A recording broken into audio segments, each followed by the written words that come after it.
sans cesse remise en chemin, remise en mouvement entre l'ici et l'ailleurs. Mais c'est proprement le temps historique. C'est proprement le temps historique. C'est le temps de la remémoration. C'est le temps de l'héritage. C'est le temps de la reprise. C'est le temps de la catastrophe. C'est le temps de la réforme. Ça peut être le temps de la révolution et de la guerre. Ça peut être le temps de la réconciliation avec le passé. Mais tout cela n'est pas donné d'avance. Tout cela ne s'écrit pas. Car ce qui s'écrit à un moment, dans ce ciel symbolique, reconstitue ce qui déjà y est écrit, ressaisit ce qui déjà y est écrit, restructure ce qui déjà y est écrit, sans trêve ni repos. C'est ainsi que les choses se passent, dans le temps, selon l'histoire, selon tout le jeu de ces rapports symboliques qui sont, pour le dire métaphoriquement, le ciel de. Je laisse la chose en suspens. Ça peut être le ciel de l'islam, ça peut être le ciel de l'Europe, ça peut être le ciel d'autres choses encore, ça peut être le ciel d'une humanité planétaire. Qui le sait? Moi, pas là-dessus. Je m'arrête.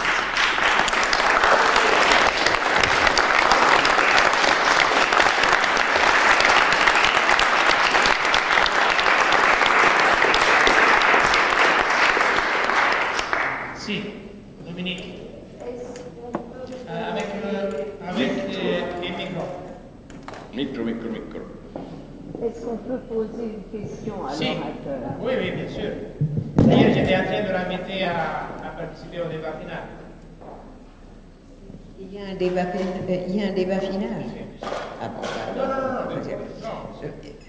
Bon, le ciel des catastrophes, le ciel du présent, le ciel de l'Europe de mort, de catastrophe, bien. Mais je voudrais qu'il nous précise un peu sur ce point, qu'il nous donne des précisions sur ce point. Les catastrophes, on en a énormément parlé ici. Les lieux de mort et les moments de mort ont été évoqués plusieurs fois à cette table depuis 2 jours. Alors, il est certain, ça résulte vraiment de tout ce qui a été dit à cette table, que les idéologies, c'est fini, et que les valeurs anciennes, on ne peut plus vivre dessus, qu'il y a encore des valeurs qui se déclarent éternelles, elles se déclareront toujours, puisque c'est des valeurs métaphysiques, mais que les valeurs qui étaient prises en compte en Europe précisément jusqu'à présent se sont écroulées. Alors, je voudrais quand même poser la question: qu'est-ce qui reste? Est-ce qu'il y a des valeurs non transcendantes, mais permanentes pour les gens qui habitent dans un lieu quelconque? Ce lieu pour nous étant appelé l'Europe. Pardon d'abord. Et ce qui reste. Ce qui reste. Mais, parlais tout à l'heure de ce qui se dépose. Ce qui se dépose. De tout ce tourment du symbolique. Quelque chose se dépose. Quelque chose comme un sable qui se dépose au fond de la mer, qui n'y bouge plus, parce que la mer s'agite, mais le fond de la mer ne s'agite pas sous les yeux.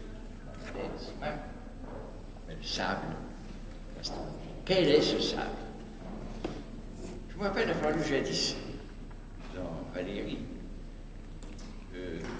une définition culturelle de l'Europe qui était assez européocentrique, n'est-ce pas, européocentrique.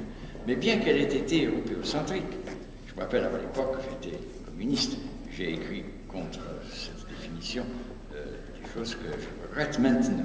Alors, c'est pourquoi je la reprends. Il dit, voilà, partout, où on entend l'écho encore vivant d'Archimède et de Clide, de Moïse et de Saint Paul,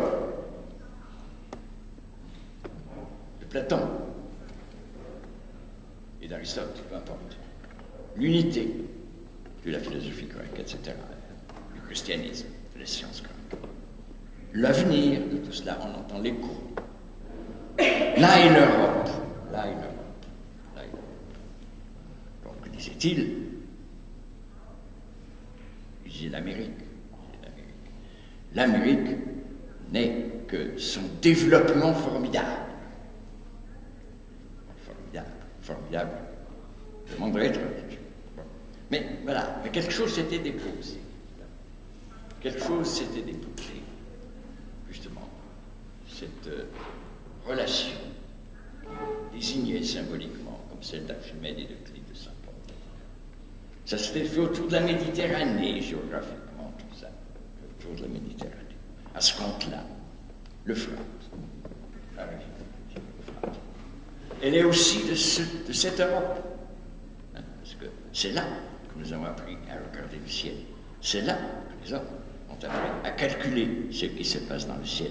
C'est là que les hommes ont établi leur premier protocole de calcul rigoureux. Et finalement, à vrai dire, la première algèbre au sens large du mot. C'est là, c'est là.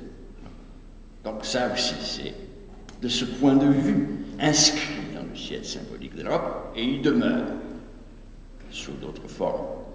Alors qu'est-ce qui demeure comme valeur? Qu'est-ce qui demeure? Ce que les relations symboliques ont laissé tomber au fond. Ce vers quoi toujours on doit retenir, on doit revenir.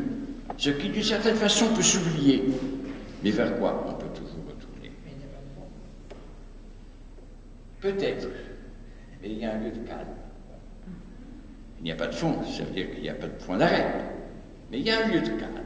Voilà, un lieu de calme. Bien, je dirais que les valeurs qui subsistent sont celles qui sont le calme reflet de ce qui a changé. Le calme reflet de ce qui a changé. C'est-à-dire l'amour de la vie. Calme reflet de ce qui toujours a changé. Tranquille. Tranquille. Le reflet tranquille. L'amour de la vie. Valeur. L'exigence d'avoir à travailler. L'exigence. Valeur. L'exigence d'avoir à produire des choses dignes d'être regardées comme ça. Choses qui produisent un effet de présence. Quel que soit le procédé par lequel elles ont été produites, cela n'a pas d'importance. L'effet de présence est là. Ça subsiste. L'effet de présence de ce tableau est de même nature que l'effet de présence de n'importe quel autre tableau, plus ancien ou fait selon une autre facture. En ce sens, les valeurs éternelles ne sont pas atemporelles. Ça ne veut pas dire qu'elles sont, ça veut dire qu'elles sont vivantes. D'ailleurs, le mot, encore une fois grec, que nous avons traduit par éternité, on le fabrique à partir du latin, c'est aion. Et que veut dire aion? Aion veut dire la vie. La vie au sens propre. La vie qui donne sa mesure, qui donne son temps, qui persiste en elle-même. Aion. Bien, voilà. Ce qui reste, c'est ça. C'est aion. Aion, ce qui reste. C'est pas l'éternel, mais la vie. Aion.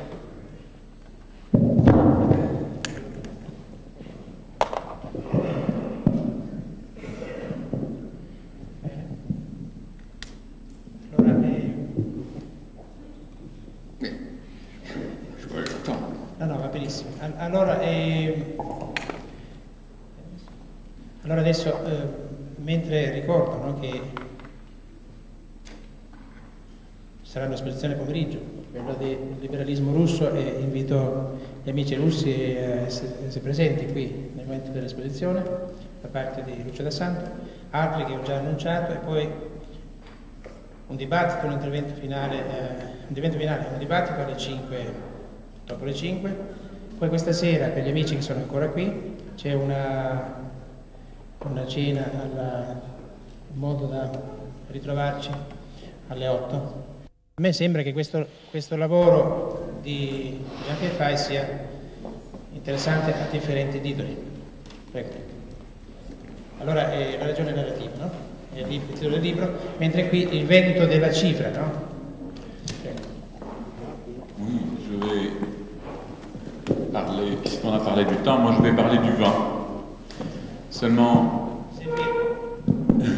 voilà, oui, le vent du zéphyr. Mais puisque Jean Toussaint de Santi a fait toucher du doigt ce sable, je suis un peu inquiet parce que j'ai peur que ce sable, alors soulevé par le vent, nous ensable les yeux. Et justement, nous avons une histoire d'œil, sinon une histoire de l'œil à raconter avec Europe. Parce que dans le voyage d'Europe, il y a son regard, c'est du moins une des figures qu'on trouve dans son nom propre, Eurus Ops, Everis Ops, disent les Grecs actuellement, prononcent Eurus Evry. Ce qui d'ailleurs est assez singulier, car dans ce mot Evry, il y a le mot même qui, dans certaines langues, signifie les Hébreux. Il y a les rêves, il y a toutes sortes de mots très étranges dans le simple prénom de cette demoiselle, Europe.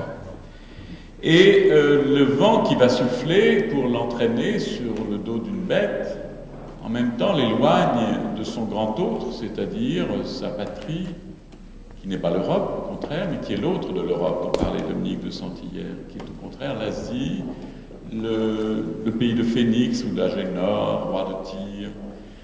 De telle façon que cette demoiselle nous entraîne dans le même voyage que plus tard Didon ou d'autres dames qui s'en vont vers le soleil couchant. Alors, c'est donc la situation inverse de celle que décrira Dostoïevski quand il dira que l'Europe, c'est de l'Europe que soufflent les vents. Là, c'est l'inquiétude du prince Myshkin, de l'idiot dostoïevskien. L'Europe d'où soufflent les vents, maintenant c'est le vent qui souffle sur Europe et qui l'entraîne en direction du crépuscule, selon ce que nous disait Hérodote, ce que redisait Vico. Alors, ce qui est intéressant, c'est ce point d'origine, ce point de départ. Tout à l'heure, Jean Toussaint de Santi disait il y a l'Euphrate, là, derrière la Phénicie du roi Phénix, frère ou père, selon les cas, de Mademoiselle Europe, la jeune dame. Alors, l'Euphrate, c'est donc ce fleuve qui, à certains moments de son cours, se rapproche de son rival, le terrible, le Dijla, comme on l'appelle maintenant, le Tigre, comme les appelaient les Romains. Et ce point de courbure qui ressemble un peu à une taille de jeune femme, ou aussi à un point dans le bois du violon, c'est là que se passe quelque chose qui nous concerne et qui a le nom d'une ville d'ailleurs oubliée, retrouvée, dont j'aimerais dire deux mots. Car cette ville, nous lui devons notre chiffre, notre déchiffrement. C'est la ville de Sipar. Sipar ne fait pas partie de notre bagage culturel habituel et pourtant nous sommes tous des fils ou des filles de Sipar. Alors qu'est-ce que Sipar? Sipar, c'était la ville sainte ou culturelle ou universitaire, on dirait maintenant, comme Oxford pour Londres, ou Alcalá pour Madrid. C'était la ville voisine de la ville du pouvoir, Agadé, où le premier roi d'Akkad, a envahi le pays de Sumer et s'est emparé de la première écriture, celle écrite sumérien.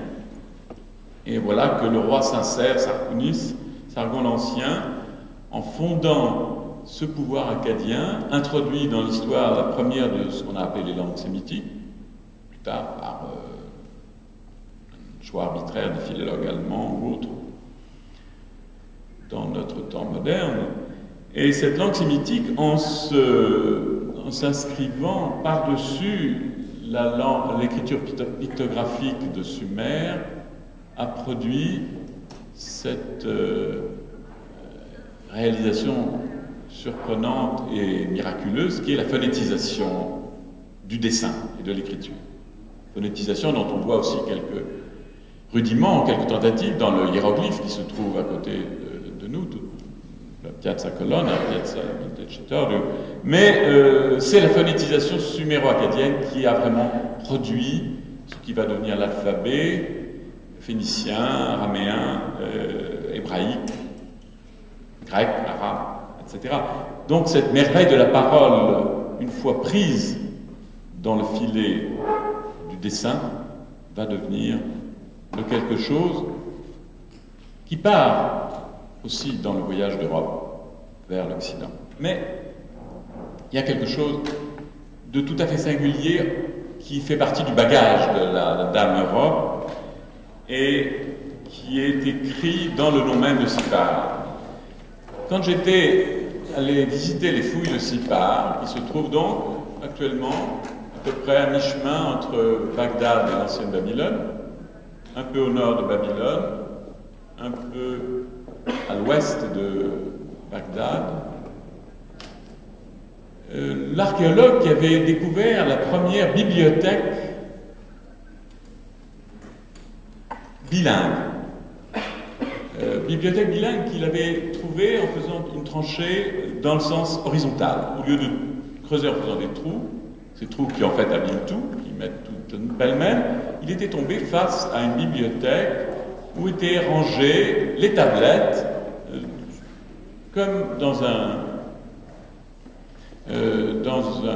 système de casier, de façon qui est la nôtre, et dans ces casiers d'argile crue étaient là, donc, rangés des textes suméro-akkadiens, des comptabilités, des hymnes religieux, des chroniques, des fragments, des poèmes, toutes sortes de choses.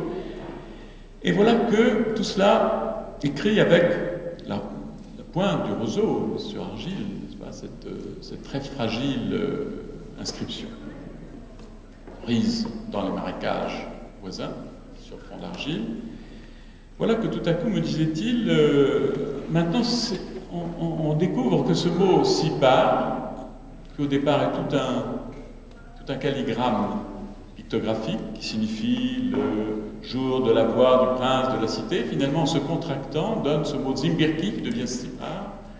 Et Sipar, dit-il, eh bien c'est le même mot que le mot hébreu Sefer, le livre. Voici le premier livre qui apparaît en même temps que le nom de la ville.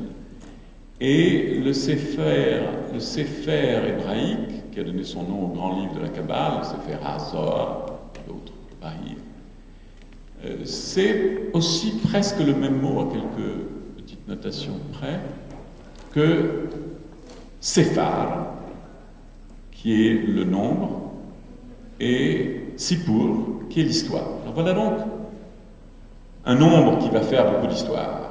Parce que ce nombre, ce Sephar hébraïque, c'est le même mot que le Sifr arabe. Voilà. Alors là, tout un voyage commence. C'est un voyage encore plus inquiétant que celui de la demoiselle sur son taureau divin.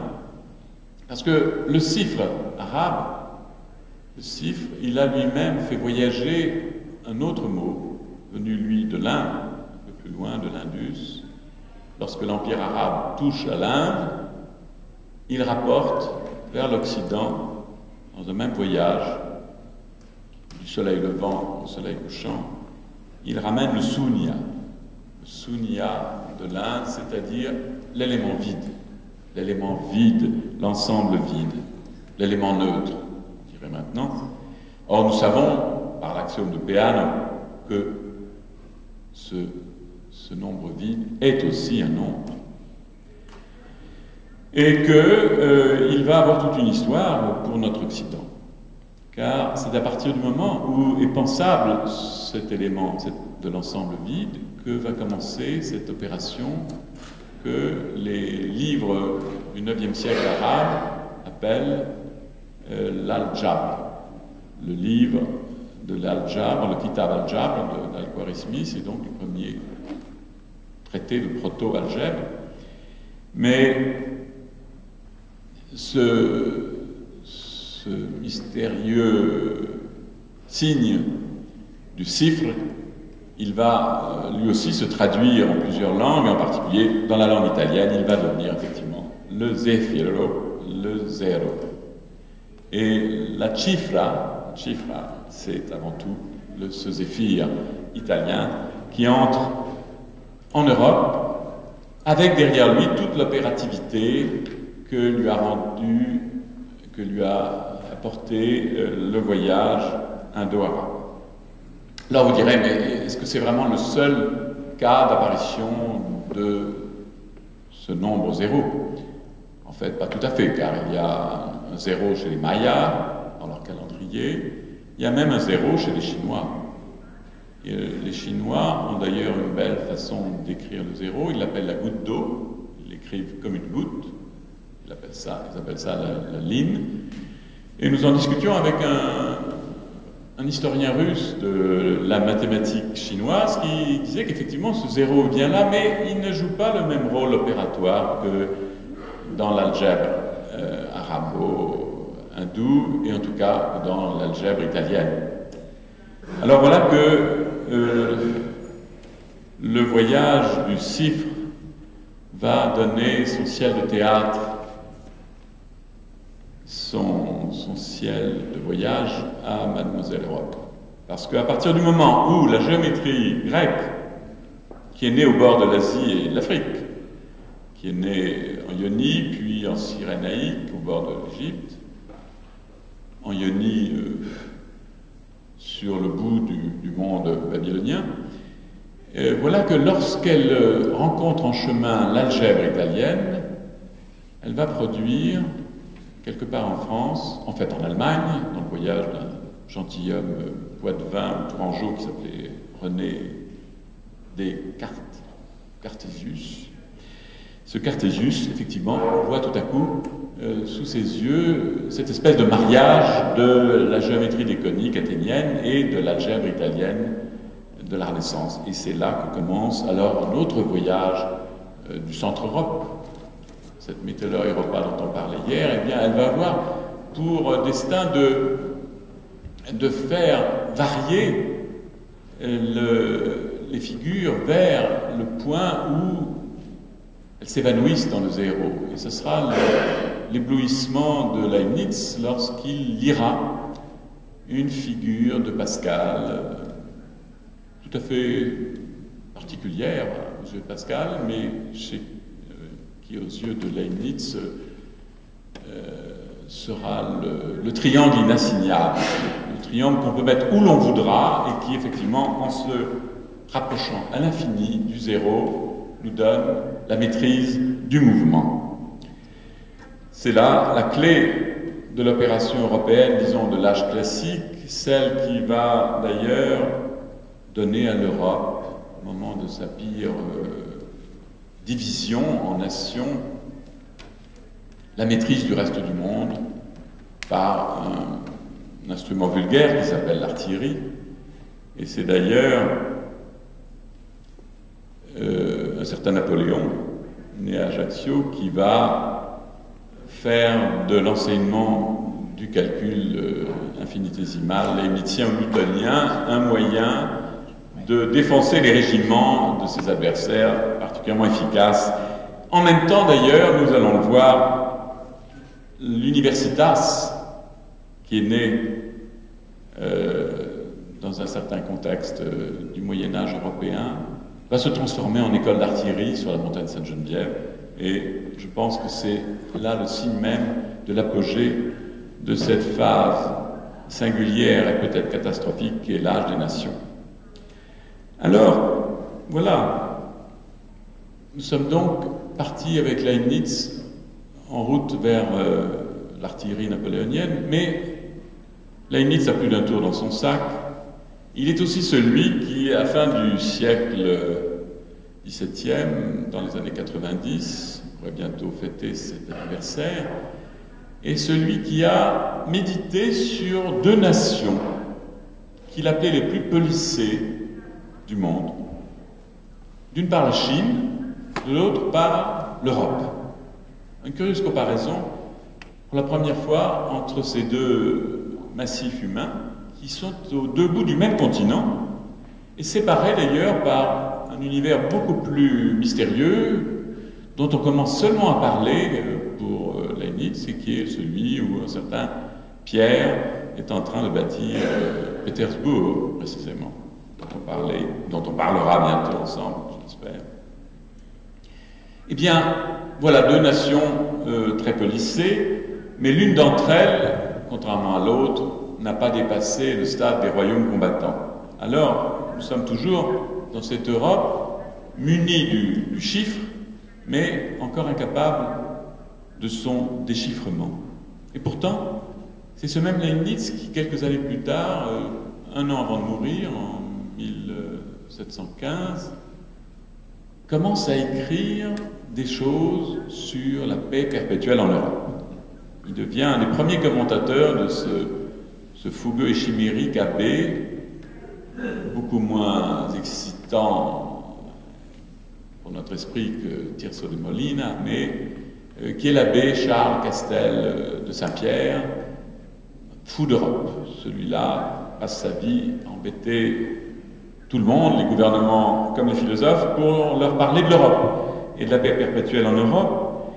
Et il s'ensuit maintenant une sorte de voyage des philosophes, un voyage toujours fragmentaire, fait de pièces et de morceaux, de bribes d'écriture, de petits fragments presque clandestins, posthumes, mais qui forment pour nous maintenant une sorte de corpus des philosophes à la recherche de quelque chose, que l'un d'eux seulement va formuler d'une façon parfaitement claire, c'est Nietzsche, le moins rationnel certainement de tous en apparence, mais celui qui peut-être a approché le plus de la raison narrative, car pour lui justement les idées sont des événements, comme l'a remarqué Deleuze.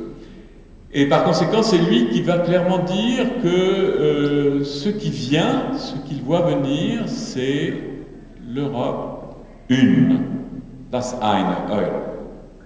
Das eine Europa.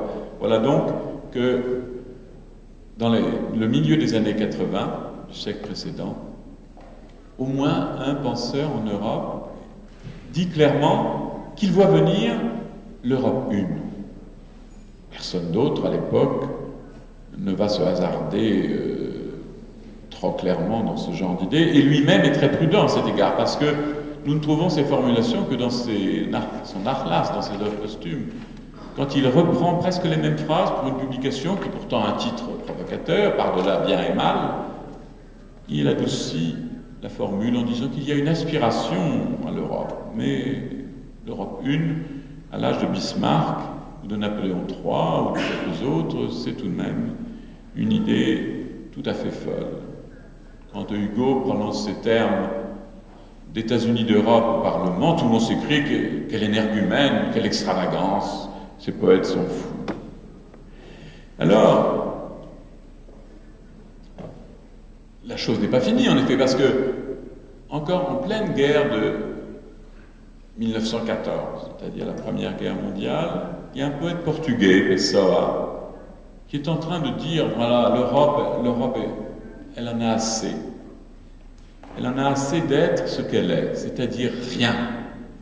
Là, vous voyez, il y a encore, en 1917, l'année où éclate la révolution de février et d'octobre, à Pétersbourg, Petrograd, il y a encore un écart énorme entre une Europe qui est rien et une Europe qui est une. passer de 0 à 1, c'est encore un énorme trajet. Il y a un changement d'échelle à penser. Ce changement d'échelle, je crois qu'on commence à peine à le penser. Il se trouve d'ailleurs qu'en 1985, c'est-à-dire 100 ans après la petite phrase de Nietzsche, nous avions hasardé le mot université européenne comme projet sur la montagne Sainte-Geneviève, là où était né l'Universitas Parisien 6, mais pour devenir plus tard une école d'artillerie et ensuite un ministère.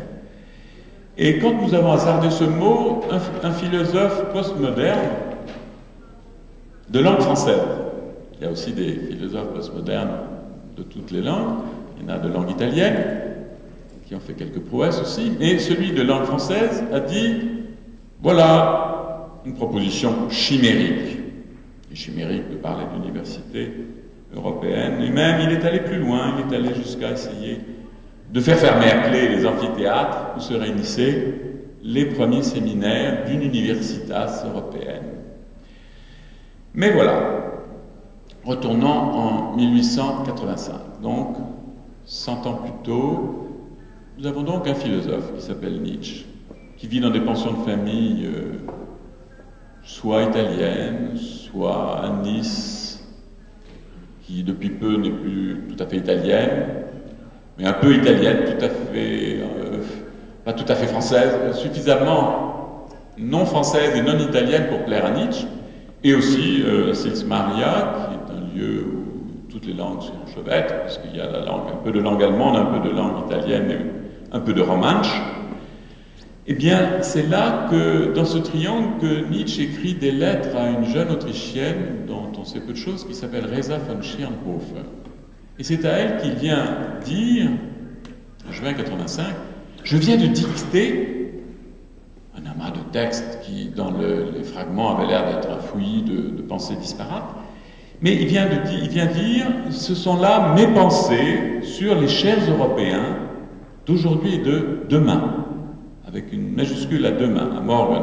Meine Gedanken über die Liebe Europäer von heute und, un tiret, Morgen, avec un grand M. Donc c'est demain qui compte. Et alors tous ces petits États, dit-il, ces Reichs, ces empires, tout ça, ce n'est que l'avant-scène. Et derrière ça, ce que je vois venir, lentement, et comme avec hésitation, c'est donc l'Europe une. Et la tâche,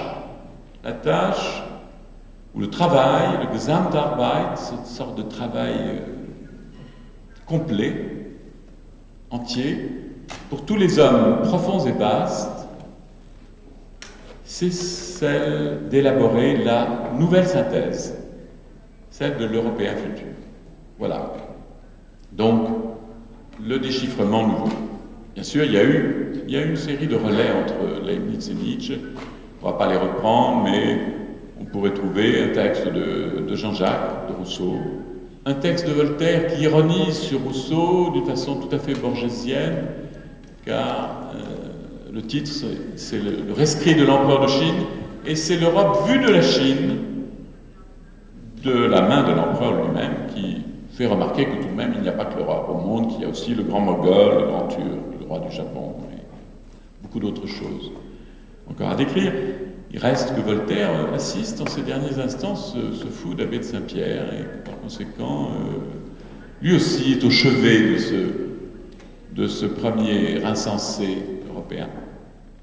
Bon, alors, cherchons aussi chez Bentham, chez Novalis, chez Saint-Simon, plus tard chez Roussel, chez Croce, chez Ortega y Gasset, des bribes de ce voyage fragmentaire des philosophes en quête de cette Eine Europa.